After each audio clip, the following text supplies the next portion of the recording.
J'ai encore failli être en retard ce matin. Non mais moi, je suis toujours en retard. Et je vais même vous confier quelque chose. Le but ultime de ma vie, c'est de savoir à quel moment précis je dois sortir de mon lit pour être à l'heure. Et pour tout vous dire, si j'ai encore du mal avec ça, c'est tout simplement parce que je n'ai pas encore fini ma thèse.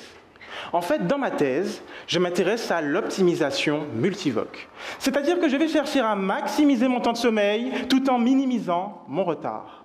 Et vous serez d'accord avec moi si je dis qu'il s'agit d'un problème d'optimisation sous contrainte. Et oui, n'oublions pas que nous sommes en Guadeloupe. Entre les coupures d'eau, les embouteillages et les grèves inopinées, nous sommes servis. Et mon objectif dans tout ça, c'est d'arriver à prouver l'existence d'un ensemble de points d'équilibre. L'existence d'un optimum. Et pour ce faire, je ne lésine pas sur les moyens. Je vais même jusqu'à utiliser l'artillerie lourde du mathématicien. Je m'arme de lemmes, de propositions et de théorèmes, et là Ah oui, mince, j'ai oublié de vous dire. Pour l'instant, je n'arrive pas toujours à atteindre ma cible, puisque mon rôle en tant que doctorant en mathématiques, c'est d'arriver à démontrer rigoureusement tous les nouveaux résultats que j'établis. Et oui, mon travail consiste purement et simplement à établir de nouveaux théorèmes. Pythagore, Thalès, ça vous rappelle quelques souvenirs? Eh bien oui, tout comme eux, moi aussi j'ai des théorèmes à mon nom. Pour vous donner un exemple, il y a moins d'une semaine, j'ai créé un théorème qui permet de mieux comprendre comment se diffuse un fluide dans un corps.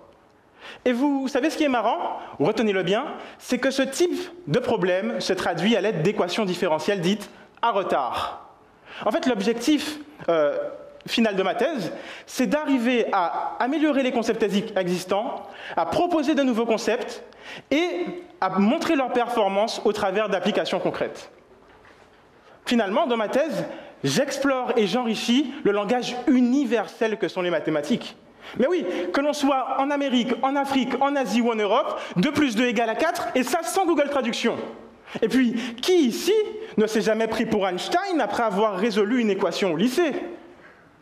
Vous savez, soyons honnêtes, les mathématiques sont la seule matière que l'on nous apprend à l'école et qui nous fait passer par tous les types d'émotions. La joie, la tristesse, la colère, le dégoût. Pour moi, les mathématiques sont la plus belle allégorie de ce qu'est la réalité de la vie.